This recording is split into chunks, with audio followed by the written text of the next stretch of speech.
go. Scoot on in here. We'll start with an opening statement from Coach and then go to questions in the room.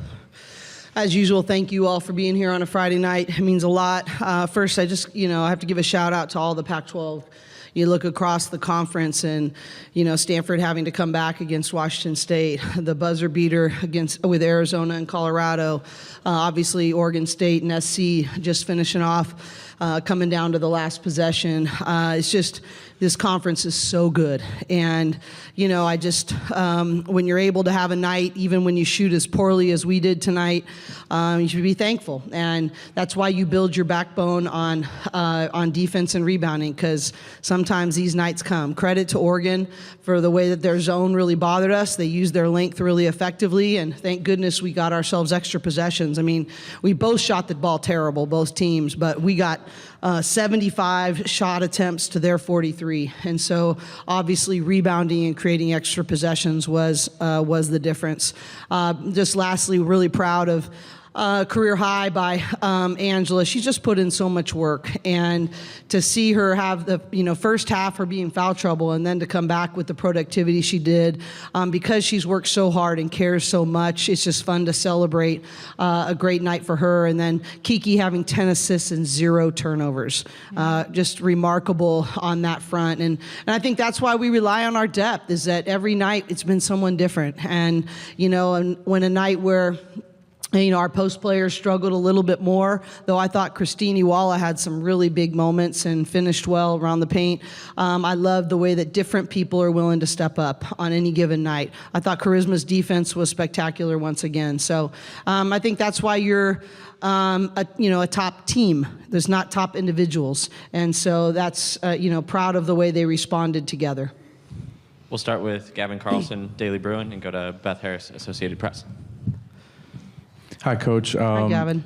Today was actually the first game all season where Lauren wasn't the tallest player on the floor, and yet 46 to 27 rebounding advantage, 21 to 1 on offensive rebounds, and then 40 to 18 points in the paint advantage. What does that just say about obviously the well-rounded performance of your whole interior team tonight? Despite, not I think there's so many of them. And you look at Lauren's plus minus was still, plus 21. She still had 13 points on a very subpar night, 13 points in 15 minutes. And on a subpar night, you got to wrap your mind around that. And I think that everybody on our team, I love the statistics you just read. I mean, you're ahead of me on that. But I think that the collective effort of winning the paint. And, it's a good thing that we have that, because we sure weren't shooting it great. That's what, Coach Graves told me right before the game. He says the difference of this year's team and other past talented teams is the way that you can pound us in the paint. And, and he just was really complimentary of our bigs. And so I think they really were the difference in a lot of ways. And I think they would say it was not their best night, but it was our best that beat their best. And then for Angela, career high against your former team. Saw you screaming "and one" quite a few times out there. Do you think you brought a little more energy, just knowing it's, you've played Oregon plenty of times now, but do you still sort of feel that when you're playing against your former program? No, not really. Coach Graves and I, we're good. Like, I love him, and same with Jody Berry. Like, she's one of the most amazing people I've ever met, but I just came in with a different mindset. I think these past games that I've had, it's just I'm trying to find ways to look for different people. And the thing is with our team, today wasn't Lauren's night, even though she had a double-double, but she was in foul trouble. But we have so many weapons. You just it can be anyone's night. So yeah. So you're saying there wasn't 1 ounce of motivation? Not at all. Oh, man, that's not what I hear from NBA guys and MLB guys. They always want to get their old team. Well, I think that's a credit. I do want to say that about Kelly and, and Jody was the other coach that was there when she was there. They have always been really classy with her. And that means a lot. You know, I remember the first time was sort of nerve-wracking, and how was that reaction going to be? And I'm really grateful for that. They chose the person over the player, and so some of that credit of how she feels is because of how they've treated her in the midst of her being at our school.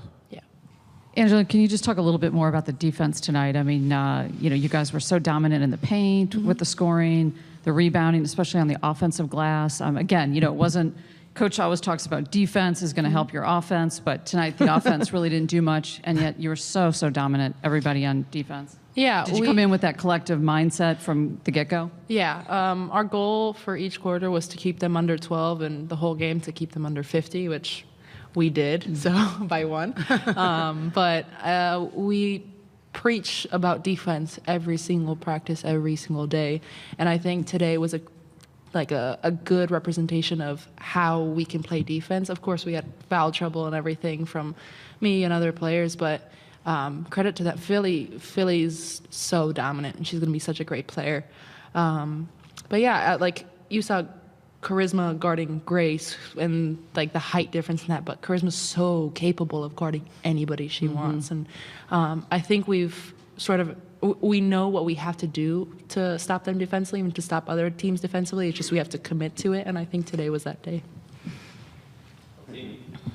Coach, over the years that we sat in this chair and talked to one another, I would have to say personally, this is probably one of the most physical teams that I've seen at UCLA, and as a coach, to have that luxury now. Did you kind of see yourself, hey, you know what, now I finally got the tools that we can go really deep. Yeah. I know it's early into the season, but I'm just looking at it, I was like, man, I was telling Sue, they are really physical. Yeah. And so do you feel like this is that year that, hey, if we can stay healthy, we can probably get to the Final Four or even to the championship based upon what you've seen so far? Yeah, I think that based upon the habits that we're willing to form.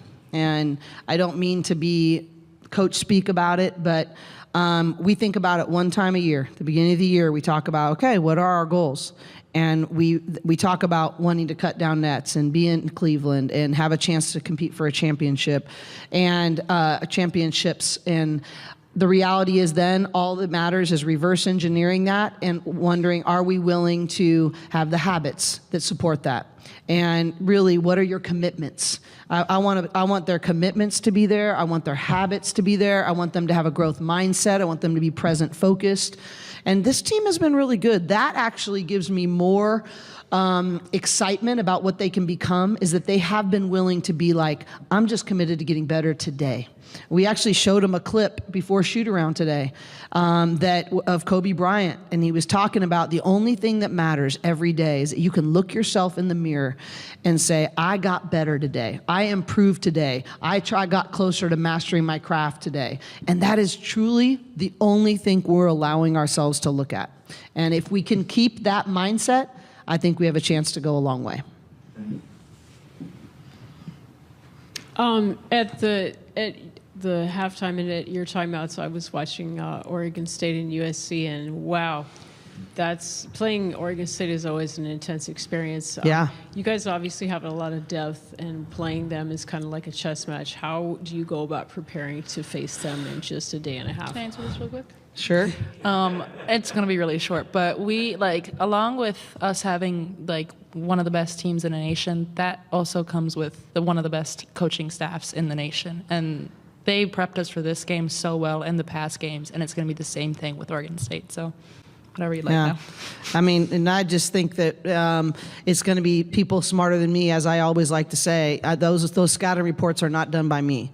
It's done by my incredible staff and video team. And tonight it was Tony's scout. On Sunday is So's scout. And, we just are really lucky that we have a very experienced, cohesive staff. But, I think it's going to be really interesting. I think from a media perspective, there's a lot of great storylines. I mean, Lauren Betts, Colorado, one of her really good friends, Reagan Beers, and going at it and continuing on from there, both really important to their teams. Is our pressure defense going to be able to create enough offense offense. They're so solid defensively.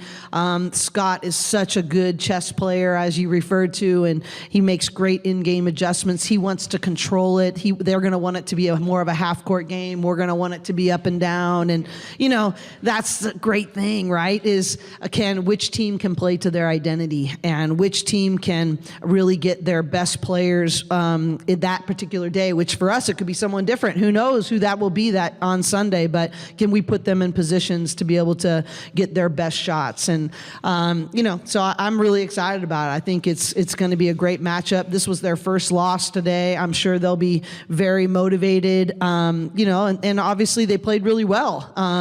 It was in the 50s, right? The game was in the 50s against USC, and so that means they're playing really good defense. That's not easy to do, and we didn't do that, and I think we play pretty good defense against USC. So I just think it's going to be a great battle, but lots of great storylines. I have tons of respect for the job that Scott and his staff does at Oregon State, and it's going to be a whole lot of fun here on Sunday. And I guess just last for me, for Angela, what does it mean to you guys to have Antonia on the staff? She was So very good. revered when she was here, and I saw Direxia Morris here tonight too. What does that mean to you to have a former Bruin on the staff right now? Yeah, I knew Atonia before I knew she was a Bruin, just because we played against each other with our national teams, and she's practiced with us before, and like the fact that she's with our staff right now, like has so much wisdom because she's a former player and just finished playing and now is like helping us coach, and I'm really excited to have her on our staff. Like she's such a good person and she's becoming a great coach already. So I've had film sessions with her and Tony together, and like her input and her wisdom around basketball is so good. So, yeah. And just to piggyback on that, I just want to thank her for stepping in, and it's not an easy thing to do, and she has done it seamlessly. She was on a recruiting Zoom the other day, and I just couldn't stop smiling. And I even said on the recruiting Zoom, when we first got here, Otonie did not like us at all. And now here she is recruiting for us. And, and then to hear her say, I've just been so overwhelmed all week because she goes, I'm not an emotional person at all, but I'm just so overwhelmed because I'm so proud of how far the program has come. And I'm so glad to be a part of it. And so for me, it's like a proud parent, and really, really, it's an honor to be a colleague with her now. And I'm really, really thankful that she had the trust in our program and she's investing in the way she is. Last one from Gavin. Just real quick, you talked about Oregon State's defense. At halftime tonight, you were saying how maybe the offense wasn't flowing. But even with that, just with only 9 turnovers, you're able to take 32 more shots than the other team. Talk about sort of that luxury of just knowing that with your rebounding and taking care of the ball, you're going to take 15 to 20 more shots than every team and kind of overcome any shooting struggles. Yeah, I think we have to find a way to win. And number one, we're selfless enough to know it. Who cares whose night it was? I think Charisma's been such an epitome of that. Cameron Brown has been so amazing with that. So I think number one, we got to be completely selfless. And number two, we just got to go, hey, we're calm. We're going to find a way to win. It may look different this game than it did the other game, but we are going to use our depth and we are going to find a way to win. And that is truly our mentality. And, if you have the work ethic and the selflessness, you can then, it manifests itself in a find a way to win mentality. And so they've earned that. So I'm thankful, but it's just a matter of keep growing. Thanks, everybody. All right. Thank you, everyone. Appreciate you guys. Have a good night.